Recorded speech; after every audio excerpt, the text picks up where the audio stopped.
My sister said my wife was too rustic, and my kids didn't fit the luxury theme, after I paid for her wedding and bought her a penthouse. So, I gave her perfect day became a viral nightmare. I paid for it all. The venue, the flowers, the catering, the fancy designer dress, and what do I get in return? A casual, "Oh, by the way, don't bring Emily or the kids. They don't fit the luxury theme." Yeah, that's what my sister Vanessa told me. I should have seen it coming. Heck, I did see it coming. But I guess there was still some part of me, some naive, hopeful part, that believed she had even an ounce of respect left for me. Turns out, I was wrong. The moment it broke me happened the night before the wedding. Vanessa had booked a table at one of those pretentious rooftop restaurants where a tiny plate of food costs more than my employees make in a day. I showed up, thinking it was just a last-minute briefing about the ceremony. Instead, she dropped that bombshell between sips of overpriced wine. "Oh, by the way," she said, barely looking up from her phone, "I need you to come solo tomorrow. Emily and the kids, well, they don't really fit the aesthetic." I thought I misheard her. "What?" I asked, and sighed like I was the fool. "James, come on, you know what I mean. It's going to be a luxury event, high-class guests, professional photographers. Everything has to look perfect, and Emily, she's sweet, but, you know, she's a little rustic." Rustic. Rustic, that's the word she used, like my wife was some outdated piece of farm equipment, instead of the woman who stood by me when I was nothing, like my kids, my own kids were, some kind of embarrassment to her grand event. I felt my jaw clench, my fingers curling into fists under the table, but Vanessa just kept scrolling through Instagram, completely unfazed. "Let me get this straight," I said, my voice steady. "You don't want my wife and children at your wedding because they're not fancy enough?" She smiled, like I had finally caught up. "It's just for the optics, James, you understand." I leaned back in my chair, exhaling slowly. "And let me guess, I'm still paying for everything?" "Of course," she laughed, like it was the most obvious thing in the world. "You're the big brother. That's what you do." I stared at her for a long moment, something inside me twisting and snapping at the same time, and then I smiled. "You're right," I said, nodding. "That's exactly what I do." I picked up my drink, finished it in one gulp, and stood up. "You'll get everything you deserve tomorrow, Vanessa." I walked out of that restaurant without another word, but the moment I got into my car, I pulled out my— "Hey," I said when the call connected. "Change of plans for the wedding. Get everything ready. We're going to make this a day she'll never forget." Flashback. The signs were always there. Looking back, I should have known. Vanessa never really respected Emily. I remembered the first time I brought Emily to a family dinner. We had just started dating and I was excited, naive even, to introduce her to everyone. Emily, being Emily, wanted to make a good impression, so she brought a homemade apple pie she had spent hours perfecting, making sure it was just right. We walked into my parents' house, the smell of roasted meat and expensive wine filling the air. My mom greeted us, my dad nodded from his usual spot at the bar, and then Vanessa waltzed in, wearing some overpriced designer dress, looking Emily up and down like she was a bug under a microscope. "Oh," she said, forcing a smile. "You actually baked something? That's cute." Emily just smiled, holding out the pie. "I thought it would be nice to bring something homemade." Vanessa barely touched it. In fact, later that night, I found it untouched in the trash. That was just the beginning. She always forgot to invite Emily to family gatherings. She made backhanded comments about Emily's simple style. She once introduced Emily to her friends as James's little country project. I let it slide for years, but this was telling me. My wife and kids weren't good enough for her wedding. That was the final straw. Present day. The calm before the storm. I'm sitting here now, hours after the wedding, reading the messages flooding my phone. Vanessa is losing her mind, guests are confused, and the internet is having a field day. Because Vanessa wanted a perfect wedding, and I made sure she got exactly what she deserved. So, the wedding. I know you all have been waiting for this. Buckle up. After Vanessa told me my wife and kids weren't luxurious enough for her wedding, I decided to give her exactly what she wanted, a wedding she'd never forget. And oh boy, did I deliver. I arrived at the wedding alone, just as Vanessa requested, in a black tuxedo, calm expression, smiling at everyone like nothing was wrong. Because in just a few hours, Vanessa's dream wedding was about to turn into something else entirely. The venue was breathtaking, chandeliers, marble floors, a floral arch straight out of a magazine. I should know. I paid for it. The guests were high society types dressed to impress, sipping champagne like they were at an exclusive gala. Every single one had been carefully selected by Vanessa. No ordinary people allowed. The bride stood at the front, glowing in her designer dress, soaking up the admiration. She had no idea what was coming. The first surprise. Everything was going smoothly, too smoothly. The guests were seated, the music started playing, and Vanessa began walking down the aisle. And that's when the first special delivery arrived. A staff member wheeled in a massive, beautifully wrapped gift box, placing it right in the center of the ballroom. It was the picture of elegance, Tiffany blue with a golden bow, standing out like a centerpiece. Vanessa paused mid-walk, beaming. She thought it was another grand gift from me. The priest hesitated. The guests whispered. "James," Vanessa called out sweetly, tilting her head. "What's this?" I stood up from my seat, adjusted my cufflinks, and smiled. "Just a little something special for you, sis. Go ahead, open it." She laughed softly, motioning for one of her bridesmaids to pull the ribbon. The box popped open, and then chaos. Out burst 6 live chickens. Yes, chickens, real, clucking, flapping, running. They shot out of the box like fireworks, wings flapping, sending feathers floating through the air. One landed on the wedding cake, another jumped onto Vanessa's dress, and a third took off straight toward the guests, knocking over a very expensive champagne tower. Screams, people scrambling from their chairs, glass breaking. A guest tripped over a tablecloth, sending an entire tray of hors d'oeuvre crashing to the floor. And Vanessa? She went into a panic. "What is happening?" she shrieked, desperately trying to shake a chicken off her lace train. And me? I was just standing there, watching it all unfold. The second surprise, the big reveal. The chickens were just the warm-up act, because while Vanessa was spinning in circles, panicking over her dress, the ballroom lights dimmed. The massive LED screen at the front of the room flickered on, and then, in perfect HD clarity, a video started playing. It was Vanessa. Every single awful thing she had ever said about me, my wife, and my kids, all caught on audio. Clip 1. Emily is sweet, but let's be honest, she's just a farm girl who got lucky. She wouldn't know real class if it stared her in the face. Clip 2. James is so easy to manipulate. He just throws money at me because he feels guilty for being successful. Clip 3. Honestly, I don't even like kids. I don't want my wedding to look like a daycare. Clip 4. The final crushing blow. James is ridiculous. He'll pay for anything. Watch me take full advantage of it. Silence. Complete silence. The guests stared at the screen. Vanessa stood frozen, her face drained of all color. Her fiancé turned to look at her like she was a stranger. Her new in-laws murmured to each other, exchanging looks of pure disbelief. And then came the final piece of the plan, the knockout punch. Taking it all back. I picked up the mic, adjusting my suit like I was about to give a business presentation. My voice was smooth, controlled. "Vanessa, I'm so sorry you had to hear that. I mean, really. Who could have recorded those terrible timing, huh?" She spun toward me, shaking with anger. You set me up," she shrieked.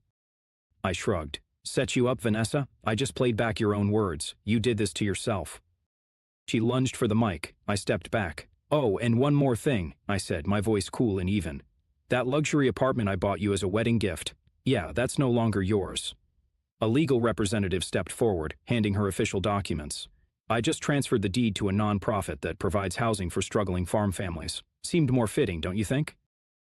Her mouth dropped open. Her fiancé's mother gasped. Her fiancé took one last look at her and walked out. Just like that, the wedding was over.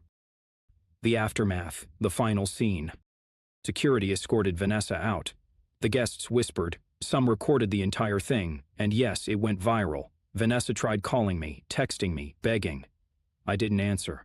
Instead, I took my wife and kids out for dinner somewhere warm, somewhere we were actually welcome. As we laughed over burgers and milkshakes, Liam, my 8-year-old, looked up at me. "Daddy, will Aunt Vanessa still have a wedding?" I smirked, taking a sip of my coffee. She had one, but it just wasn't the one she expected. I thought I was done, I really did. But Vanessa? She just couldn't let it go. After the wedding disaster, I ignored every call and message. My wife and I took our kids on a weekend getaway to the countryside, just fresh air, good food, and zero drama. But by the time we got back, my phone was filled with hundreds of missed calls, texts, and voicemails from Vanessa, my parents, and even some of her former in-laws. Apparently the whole thing had blown up online, and Vanessa? Oh, she wasn't taking it well. The internet never forgets. Some of the wedding guests had recorded everything, the chickens, the video, her fiancé walking out, and uploaded it to social media. Within hours, the clips had gone viral. Headlines popped up everywhere. Luxury wedding turns into absolute chaos. Bride humiliated in front of hundreds. What happened? The wedding flooded in. She really thought she could insult her brother's family and get away with it. Karma hit fast. Going to lie, the chickens were a genius move. James is the MVP for donating the apartment to actual hard-working people. Imagine losing your husband and your house in the same night. Vanessa's perfect image was destroyed. She had spent years curating this flawless high society persona, posting pictures of expensive brunches, designer clothes, and exclusive parties. But now, people were dragging her through the mud. And worst of all, her ex-fiancé's family had completely cut her off. Vanessa's downfall. I finally gave in and answered one of her calls. The second I picked up, she was hysterical. "James, fix this," she wailed. "You have to tell people it was all a joke. Say it was fake. Do something." I sighed. "Vanessa, I didn't post the videos, your guests did. Maybe you should have treated people better." "I did nothing wrong," she screamed. "You ruined my life." I rubbed my temples. "No, Vanessa, you did that yourself when you told me my wife and kids weren't good enough for you." She let out a frustrated sob. "You don't get it. My life is over. Jackson's family won't speak to me. My friends won't be seen with me. My job—" I raised an eyebrow. "Your job?" Silence, and then she muttered, "I got fired, James." I blinked. "Wait, what?" Turns out, her company didn't like the bad press. Some of her clients saw the videos and decided they didn't want to be associated with someone who openly insulted working-class families. So her boss, who had always been so proud of her classy demeanor, decided to let her go. She was completely on her own. No job, no fiancé, no apartment, no family willing to help. Vanessa Carter had officially hit rock bottom. The last straw. Mom and Dad get involved. Not even 20 minutes after hanging up with Vanessa, my parents called. I debated letting it go to voicemail, but I already knew what they wanted. I answered with a simple, "What?" "James," my mom sighed, "you've made your point. Don't you think it's time to let this go?" I actually laughed. "Let it go? You mean like how Vanessa let my wife and kids get completely disrespected?" "She's your sister," Dad chimed in, using his classic fatherly authority tone. "You need to help her. She is nothing now." "That's not my problem," I said flatly. "James, she's family," Mom snapped. "And family forgives." Oh, now they cared about family? Now that Vanessa was suffering? I took a deep breath. "All right, fine. I'll help." Mom sounded relieved. "I knew you'd do the right thing, sweetheart, thank you."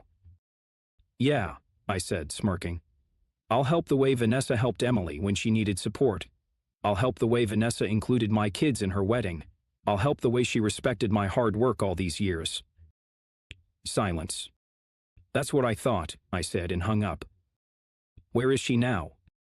It's been 6 months since the wedding disaster. Vanessa tried to make a comeback, rebranding herself online, pretending to be some humble, changed woman after her tragic fall from grace. No one bought it. She's currently living in a small rental apartment, working a job that pays a fraction of what she used to make. Her fancy social circle? Gone. The high-end lifestyle? Over. As for me, my wife and I are doing better than ever. My kids are happy, my business is thriving, and best of all, I'm free. No more being used, no more guilt, no more toxic family dynamics. Liam asked me the other day, "Daddy, do you think Aunt Vanessa will ever come visit us?" I smiled, ruffled his hair, and said, "She made her choice, bud, and we made ours, and for the first time in years, I feel at peace." Final update. It's been a year since Vanessa's wedding, the one that turned into a complete disaster. I thought that was the last I'd hear from her, but life has a funny way of bringing things full circle, because last night she showed up at my restaurant and she looked nothing like the Vanessa I used to know. A year of karma changes a person. My business exploded after the wedding drama went viral. More people started coming to my restaurants. Turns out, people love supporting a guy who stands up for his family. We expanded to 5 new locations, including one in the heart of the city. It was my dream to open a flagship restaurant, and last night was our grand opening. My wife is thriving. She started a small organic food business, working directly with local farmers, including her parents. My kids are happier than ever, no longer treated like less than by their own family. And Vanessa? Well, she didn't exactly land on her feet. She bounced between a few low-paying jobs, but every time a new employer found out about the wedding scandal, she got let go. No one wanted to be associated with her. Her old friends abandoned her, her reputation gone, her lifestyle over. And last night, she walked into my restaurant looking like she had the weight of the world on her shoulders. Vanessa's desperate plea. I was standing at the front greeting guests when I saw her. She wasn't wearing designer clothes anymore. No more diamonds, no perfect hair, just plain jeans, a simple coat, and tired eyes. She hesitated at the entrance, then slowly walked up to me. "James," her voice was softer than I'd ever heard it. I crossed my arms. Vanessa. She looked around at the restaurant, at the packed tables, the elegant decor. The place was buzzing with energy. This was my success, something I built, and for the first time in her life, I think she actually saw it. "Can we talk?" she asked. I studied her face. A year ago, I would have laughed in her face, but now, I just felt indifferent. "Fine," I said, leading her to a quieter corner. She took a deep breath. "James, I messed up. I know that now." I said nothing, just waited. I lost everything, my job, my reputation, my friends. Jackson won't even speak to me. Mom and Dad, they can't help me. She swallowed hard. "I need a fresh start, and I was hoping—" She hesitated, then said it. "I was hoping you could give me a job." I stared at her. Of all the things I expected her to say, that wasn't one of them. "A job?" I repeated. "Yes," she nodded quickly. "I know I don't deserve it, but I need to start over, and you're the only one left." For a moment, I actually considered it, not because I wanted to help her, but because I wanted to see if she had actually changed. So I asked, "Why should I hire you?" She blinked. "What?" "Should I give you a job?" I repeated. "What do you bring to the table?" She floundered. I can learn. I can do customer service, or maybe marketing." "Marketing?" I interrupted. "You mean the way you marketed me as a fool who'd pay for anything?" She flinched. "Or maybe customer service," I continued. "You mean treating people with kindness, the way you treated my wife, my kids?" Her face turned red. She had no answer. I sighed and leaned forward. "Vanessa, let me make this clear. This restaurant, my success, it happened without you. You spent years looking down on me, calling my family rustic, acting like you were better than us." I shook my head. "I don't think you've changed. I think you're just desperate." Her lip trembled. "Please, James. I don't have anywhere else to go." I took a deep breath. Then I made my decision. "Vanessa," I said slowly, "the answer is no." Walking away. For the first time in her life, she looked genuinely heartbroken. "So that's it," she whispered. "That's it," I nodded. She swallowed, looked down at the floor, and for a moment, I thought she might actually cry. But then she took a shaky breath and stood up. "Okay," she murmured. I understand." And then she turned and walked out. No screaming, no insults. Just silence. And you know what? For the first time since this whole mess started, I actually felt peaceful. Vanessa finally learned that actions have consequences, that treating people like dirt will eventually catch up to you. And me? I was finally free. Mom and Dad's regrets. A few weeks after Vanessa's visit, my parents called. I wasn't surprised. They probably wanted to scold me for not helping her. But when I answered, my mom's voice sounded different. "James," she said softly, "we need to talk." I sighed. "What now?" "We were wrong." "What did you say?" I asked. "We were wrong," she repeated. "About you, about Emily, about everything." I stayed quiet. "We spent years favoring Vanessa, making excuses for her, expecting you to carry the weight of this family. And now we see what we did." I leaned back in my chair. "So what do you want from me?" I asked. "Nothing," she said. We just wanted to tell you that we're sorry." I wasn't expecting that. For a long moment I said nothing. Then I finally sighed. "I appreciate it, but it's too late." "James, no," she started. I cut her off. "I've moved on. I have a good life, a great family, and a successful business. I don't need validation from people who only realized my worth after they lost everything else." Silence. "I hope you two figure things out," I said, "but I'm done," and then I hung up. I wasn't angry, I wasn't bitter, I just didn't care anymore, because for the first time in my life I was truly, completely free.